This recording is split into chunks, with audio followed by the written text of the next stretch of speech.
मैं हूं आपके साथ अर्जिता मिश्रा। वक्त हो चुका है न्यूज बुलेटिन का। ये नजर डालते हैं इस वक्त की बड़ी सुर्खियों पर। गया जिले की सिविल लाइन थाना अंतर्गत पीतमेश्वर के शीतला मंदिर के निकट बीते 13 अगस्त को शाम लगभग 6 बजे राजू भारती उर्फ शत्रुघ्न भारती को अपराधियों ने गोली मार दी थी, जिसमें शत्रुघ्न भारती घायल हो गए थे। वहीं आनन फानन में उनकी पत्नी व परिजनों द्वारा पिलग्रिम अस्पताल में भर्ती कराया गया था, जहां प्राथमिक उपचार के बाद पटना के लिए रेफर कर दिया गया था। वहीं उनकी अभी भी हालत ठीक नहीं है, लेकिन इलाज जारी है। वहीं शत्रुघ्न भारती की पत्नी नूतन कुमारी ने बताया कि 4 गोली लगी थी, एक पीठ में और 3 पेट में।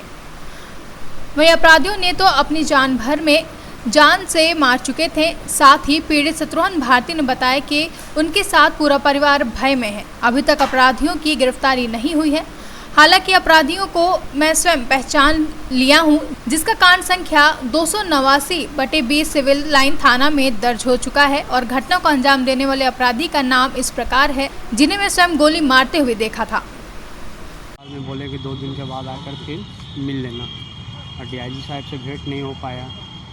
ठीक है, और वो लोग जो है मारने का प्लानिंग कर रहा है। फिर नहीं केस कंप्रोमाइज़ करोगे तो फिर इससे भी बुरा हाल होगा। मारने का धमकी दे रहा, और ये लोग पसी तरफ जाके पार्टी उटी बना रहे हैं लोग। ठीक है, और जिसमें हम न्याय चाह रहे हैं प्रशासन की तरफ से। कोई तो अभी तक उन लोग गिरफ्तारी नहीं हुई है।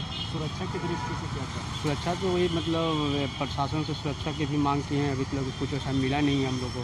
हम लोग खौफ में जी रहे हैं, और इससे भी बुरा अंजाम उन लोग देने के लिए धमकी दे रहे हैं। चुनावी कार्यक्रम में भी वो लोग घूम रहे हैं। हाँ, मोहन श्रीवास्तव के साथ में बुलबुल साव, खुद ऐप पर देखे हैं कि बुलबुल साव साथ में पर्ची भरने के लिए दिए मोहन श्रीवास्तव को। इसका शिकायत भी आप किए? ये मामला तो क्या कारण था कि आप पुलिस से आए? उन लोग से कोई ताल्लुकात नहीं था। ये मतलब आया, ज़मीन मेरा था, और आकर मतलब देखा कि इसको मारने से हमको पूरा ये ज़मीन हो जाएगा। मेरे अपनी ज़मीन था पीतमेश्वर में। तो पुलिस मिली भगत से लोग गिरफ्तार नहीं कर रहा? हाँ, पुलिस का पूरा मिली भगत है, और उन लोग अरेस्ट नहीं कर रहा है। ठीक है, अभी तक 2 महीना हो गया। सोचिए कि उसमें मोहन श्रीवास्तव के साथ में बुलबुल साहब घूम रहे हैं, जिसमें हम अपने खुद FIR ने वो मतलब बुलबुल साहब ने हमको मारा, और जो अपने आप देखे हैं। कितने लोग पर FIR किए? हम लोग 4 लोग पर किए हैं, जिसका नाम है बुलबुल साहब, अतुल सिन्हा, अरविंद चौधरी, संतोष लकड़ी वाले। ये लोग चारों घूम रहे गया में। मेरे मोहल्ला से भी लोग पार होते हैं। ठीक है, पुलिस कोई एक्शन इस पर नहीं ले रही। घटना के टाइम कौन कौन थे? घटना के टाइम पे 4 लोग थे। ठीक है, और 4 लोग मतलब मिल के गोली चलाए। कार्रवाई नहीं होती है तो क्या कहाँ जाएंगे? ऊपर से अधिकारी? हाँ, ऊपर से भी जाएंगे, और इसके बाद DJP से भी मिलेंगे। इसके बाद यहाँ से जब नहीं होगा तो हम वहाँ भी घोर लगाएंगे DJP साहब से। आप डर के साए में जी रहे हो? हाँ, डर के साए मारने का वो प्लानिंग फिर कर रहा है। सब बंद हो हम गया लोग है। मतलब 2 महीना से कुछ नहीं कर रहे, घर में बैठे हुए हैं, और मतलब कोई प्रशासन भी हम लोग की तरफ से एक्शन नहीं ले रहा। प्रशासन की ये मिली भगत से सब हो रहा है। अभी तक उन लोग अरेस्टिंग नहीं हुआ। डेली वो लोग पी रहा, खा रहा, पार्टी बना रहा, कह रहा है क्या लोग से आते हैं तो कहता है कंप्रोमाइज़ कर लो, नहीं करो तो मार दूँगा। कितनी गोली लगी थी? 4 गोली लगे, 3 पेट में, 1 पीछे। क्या नाम है? मेरा नाम हुआ राजू भारती उर्फ शत्रुघ्न। आवेदन दिए, उनसे मुलाकात नहीं हो पाई, लेकिन आवेदन दिए हैं। और अभी हम लोग बोलने आए थे कि हमारे हस्बैंड को लगातार कुछ लोग आके मतलब बोल रहे हैं कि केस कंप्रोमाइज़ करो, अदरवाइज़ इससे भी बुरा हर्ष होगा। फिर से गोली अगर लगेगी तो फिर हम लोगों को नहीं बोलना। इस तरह का धमकी हम लोगों को बराबर मिल रहा है। मारने का हमेशा षड्यंत्र रचा रहा है। उन लोग रोज़ सुनने में आ रहा है कि पहसी के तरफ पार्टी मना रहा है, और रोज़ इन लोग अपना पार्टी उटी मना के रोज़ यही सब फिक्स कर रहा है कि फिर कैसे उसको घात लगा के मारा जाए।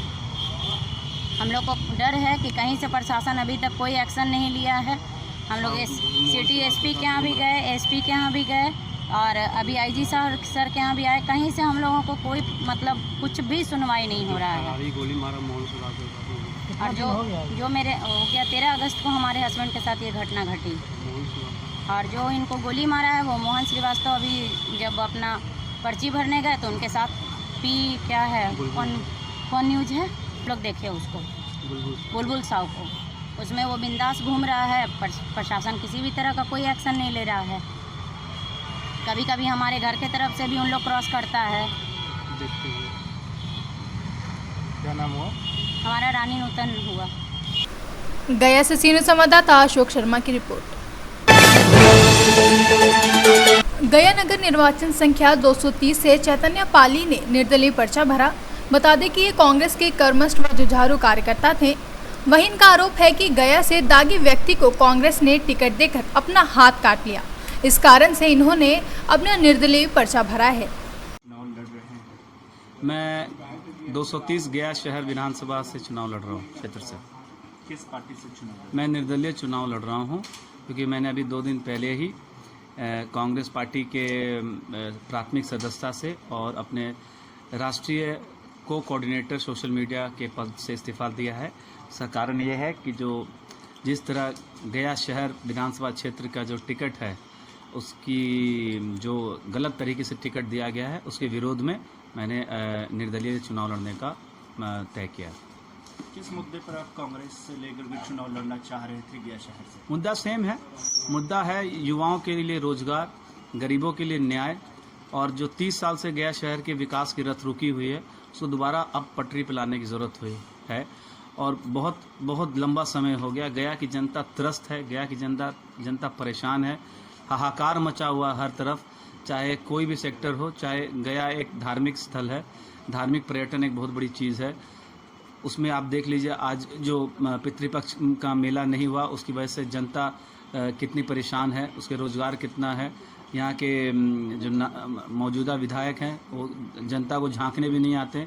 इतना बड़ा कोरोना का पीरियड निकल गया, 8-9 महीने हो गए, और विधायक जी अगर एक भी काम दिखा दें कि जनता की मदद के लिए उन्होंने ये क्या काम किया है और सच्चे दिल से काम किया है, तो उसी दिन मैं अपनी जो उम्मीदवारी है वो वापस ले लूँगा।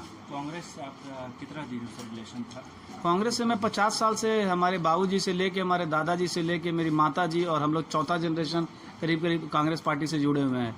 लेकिन मैं कांग्रेस पार्टी से मेरी कोई शिकायत नहीं है, मेरे राहुल गांधी से कोई शिकायत नहीं है, मेरी सोनिया गांधी से कोई शिकायत नहीं है। मेरी शिकायत प्रदेश के कुछ बड़े नेताओं से है, और साथ ही साथ जो दिल्ली के अंदर AICC कमेटी जो बनी, इलेक्शन कमेटी, उसके अंदर जो चंद लोग थे जिन्होंने एयर कंडीशन 5 स्टार होटलों के अंदर टिकट का लेन देन करके जो बंटवारा किया, उससे मेरी शिकायत है। और ये शिकायत मैंने माननीय राहुल गांधी जी से भी की है और सोनिया गांधी जी के भी ऑफिस में किया है। तो मैं कल भी कांग्रेसी था दिल से, आज भी हूँ और परसों भी रहूँगा। लेकिन जो भ्रष्ट नेता हैं उनको एक्सपोज करना, मैं समझता हूँ कि पार्टी हित में इससे अच्छा कोई कार्य नहीं होगा। अगर पार्टी का मैं वफादार और सच्चा सिपाही हूँ तो ऐसे भ्रष्ट नेताओं को एक्सपोज करना ये मेरी जिम्मेवारी बनती है अपने नेता राहुल गांधी जी के लिए। क्या रिजल्ट रहेगा जिन्हें कांग्रेस ने टिकट दिया है गया शहर में? नहीं तो उनका तो जमानत भी नहीं बचेगा। ये आप ज़्यादा दिन दूर नहीं, 10 नवंबर कि अभी मेरे को कहीं से पता चला है कि भारतीय जनता पार्टी का एक प्रेस वार्ता हुआ है जिसमें भारतीय जनता पार्टी के लोग खुद ही कह रहे हैं कि यहाँ टक्कर चैतन्य पालित और प्रेम कुमार के अंदर है। तो कांग्रेस के कैंडिडेट की तो वो गिनती ही नहीं कर रहे हैं। क्या रोल रहा है अभी तक आप गया शहर की जनता के बीच आपका, और लॉकडाउन के दौरान जनता के बीच कैसे? लॉकडाउन के दौरान ऐसा कोई कार्य नहीं है जो हम लोगों ने कांग्रेस पार्टी के बैनर के अंतर्गत जनता की सेवा के लिए किया। तो चाहे वो निःशुल्क अन्न वितरण हो, दवाई का वितरण हो, सैनिटाइजेशन हो, चादर, कंबल, कपड़ा, चप्पल, बैसाखी, यू नेम अ थिंग। एक कहावत है इंग्लिश में, you name a thing and it's there. Aladdin के जैसे चिराग रगड़ता था और उस अलादीन आया कि क्या हुक्म है मेरे आका, तो मैंने अलादीन के जिन की तरह गया की जनता के लिए काम किया है। क्या आप निर्दलीय ये नामांकन करके आप खुश हैं? बहुत खुश हूँ। मैं अपने आप को रिलीव्ड महसूस कर रहा हूँ। इसलिए रिलीव्ड महसूस कर रहा हूँ कि कम से कम ऐसे व्यक्ति के लिए, अगर मैं पार्टी में रहता तो मुझे ऐसे व्यक्ति के लिए वोट मांगना पड़ता, क्योंकि मैं पार्टी का एक जिम्मेदार सिपाही रहा हूँ, जिसके लिए वोट मांगना मेरी अपने परिवार के लिए, मेरे गया की जनता के लिए एक मुझे तौहीन महसूस होती। एक दागदार छवि के व्यक्ति के लिए मैं उसके साथ बैठना तक पसंद नहीं कर सकता हूँ, तो मैं उसके लिए वोट कैसे मांग सकता हूँ। इसलिए मैं बहुत रिलीव्ड हूँ और मैं निर्दलीय जरूर लड़ रहा हूँ, लेकिन दिल आज भी मेरा कांग्रेसी है। यहाँ के छात्रों, युवाओं के लिए क्या रोल रहेगा अगर आप यहाँ से उम्मीदवार बनते हैं? साथ ही ये भी जानना चाहेंगे कि यहाँ के छात्र बाहर जाते हैं तैयारी करने के लिए, जैसे लॉकडाउन में काफ़ी परेशानियाँ हुई, बाहर फंस गए, यहाँ से प्रवासी भी काफ़ी फंस गए थे। जी तो इस हालात में आप क्या करेंगे यहाँ पे? किस नहीं, तरीके का देखिए सबसे बड़ा मुद्दा जो युवाओं के लिए है, शिक्षा तो एक है ही, और सबसे बड़ा है कि रोजगार। अब जो लड़का हमारे घर का हमारा ही भतीजा है, मान लीजिए बेंगलोर में काम करता था, आईटी कंपनी में काम करता, किसी भी कंपनी में, कई कंपनियां बंद हो गई इस मोदी राज में। अब वो लड़का लोग सब वापस गया आ गया, चाहे पटना आ गया चाहे आ गया, तो उसके रोजगार की क्या अपॉर्चुनिटी है? गया शहर में रोजगार की अपॉर्चुनिटी 30 साल से प्रेम कुमार ने पैदा ही नहीं होने दी। अगर यहाँ अच्छा हॉस्पिटल होता, अच्छा रेलवे स्टेशन जो आज 6 या 7 प्लेटफॉर्म का है, वो भी रिसेंटली हुआ 6-7 प्लेटफॉर्म, पहले तो हम लोग 1 नंबर 2 3 4 5 पे खत्म हो जाता था, अब उसमें 2-3 प्लेटफॉर्म बढ़ा गया। तो इंफ्रास्ट्रक्चर डेवलपमेंट की बात है। दूसरी बात, मैंने धार्मिक पर्यटन को बढ़ाने की यहाँ बात करी है शुरू से, कि गया में विष्णुपद मंदिर का हम लोग सब भक्त हैं, साईं बाबा के भक्त हैं। साईं बाबा मंदिर का ट्रस्ट जो विष्णुपद मंदिर ट्रस्ट के बाद बना, वो आज मिलियंस ट्रिलियंस में है। वहाँ के लोगों ने ये प्रेशर करके सेंट्रल गवर्नमेंट को पॉलिटिक्स में इन्वॉल्व करके वहाँ डायरेक्ट फ्लाइट है डेली, तो कितना पर्यटन आ रहा है। आज गया शहर का जो एक ही ट्रेन चलती है गया शहर से, एक मेट्रोपॉलिटन को जोड़ती है, इसका नाम है महाबोधि एक्सप्रेस, ठीक है। तो महाबोधि एक्सप्रेस, उसका नाम विष्णु नगरी स्पेशल क्यों नहीं है? गया शहर की पहचान भगवान विष्णु से है। बोध गया दूसरा शहर है, बुद्ध भगवान को मैं बहुत आस्था रखता हूँ, लेकिन गया शहर का जो है, और मैं ये समझता हूँ केवल एक ट्रेन चलाने की बात नहीं है। गया को अगर आप कलकत्ता से जोड़िए, एक चेन्नई से स्पेशल ट्रेन चलाइए। और साउथ इंडिया के लोग बहुत धार्मिक होते हैं, बहुत तरह के पूजा पाठ करने आते हैं, तो जब लोग आना शुरू कर देगा तो मैं भी चाहूँगा कि मेरा एक बिल्डिंग है वो होटल में कन्वर्ट हो जाए, धर्मशाला में कन्वर्ट हो जाए, मैं भी पेड़ा का दुकान खुलवा दूंगा, मैं भी फूल माला का दुकान खुलवा दूंगा। तो उस ढंग से इंफ्रास्ट्रक्चर बने। गया में कितना बढ़िया स्टेडियम है, आपने देखा है ना, कितना स्पेस है उसके अंदर। आज 30 साल में एक तो पटना का स्टेडियम था मोन्यूल हक स्टेडियम, उसको तो खा गए नीतीश कुमार, और जो गया का स्टेडियम था उसको खा गए प्रेम कुमार। तो एक नीतीश कुमार युवाओं का जो आप रिसेंटली रांची में इतना बढ़िया स्टेडियम है, जहाँ रांची यहाँ से ज़्यादा दूर नहीं है, 180 किलोमीटर की दूरी पे इतना बढ़िया स्टेडियम बना हुआ है जहाँ इंटरनेशनल मैच रोज होते हैं। तो गया या पटना में अगर IPL के मैचेस होते या इंटरनेशनल मैच होता तो उससे भी रोजगार बनता है, कई चीज़ें इन्वॉल्व होती है। रोजगार का ये मतलब नहीं है कि सबको सरकारी नौकरी दी, आज तुम टीचर अंबाली हो गया, आज तुम SD हो गया, फलाना, ऐसा नहीं होता है। ओवरऑल इंफ्रास्ट्रक्चर की बहुत ज़्यादा कमी है, लोग सड़कों की हालत ख़राब है, इसलिए लोग बढ़िया बढ़िया मॉल शॉपिंग सेंटर नहीं बना पा रहे हैं। ये सब मुद्दा है। पार्किंग की प्रॉब्लम देना चाहेंगे अंतिम में गया शहर की जनता से मैं ये संदेश भी देना चाहूँगा और निवेदन भी ये करना चाहूँगा कि दल से नहीं, दिल से सोच के वोट दीजिए। आपका भाई हूँ, आपका भतीजा हूँ, आपका बेटा बन के वोट मांगने आया हूँ, और जो मेरे साथ अन्याय हुआ है उसका फल जनता कांग्रेस पार्टी को वोट दे के मुझे जो भी मेरा छाप होगा उस पर दें, और ये दिखाएं ताकि ये संदेश जाए कि आज के बाद कभी भी कोई भी दल किसी एक आम कार्यकर्ता को, किसी भी दल का हो, चाहे कांग्रेस का हो, BJP का हो, राष्ट्रीय जनता दल, किसी भी दल का हो, जो कार्यकर्ताओं की पूछ होती है, जो आज चैतन्य पालित का आपने टिकट काट दिया, कल दूसरा कार्यकर्ता काम करने से डरेगा। तो ये लड़ाई एक आम जनता की है, एक उनके बेटे की लड़ाई है। तो गया की जनता से मैं अपील करूंगा कि मुझे आशीर्वाद दें और मेरा समर्थन दें और मेरे छाप को वोट देके विधानसभा में भेजें। उनके जो उनकी एक्सपेक्टेशन रहेगी मेरी उसमें 100 नहीं 110% चुनाव चिन्ह तो 12 तारीख को मिलेगा, क्योंकि आज स्क्रूटनी हो गई, स्क्रूटनी में सब कुछ क्लियर है और मेरी स्वीकृति मिल गई है कैंडिडेचर को। हम लोग कोई किसी प्रकार का आपराधिक कोई केस मुकदमा हम लोग पे है नहीं, इसलिए स्वीकृति आराम से मिल गई 5 मिनट के अंदर ही।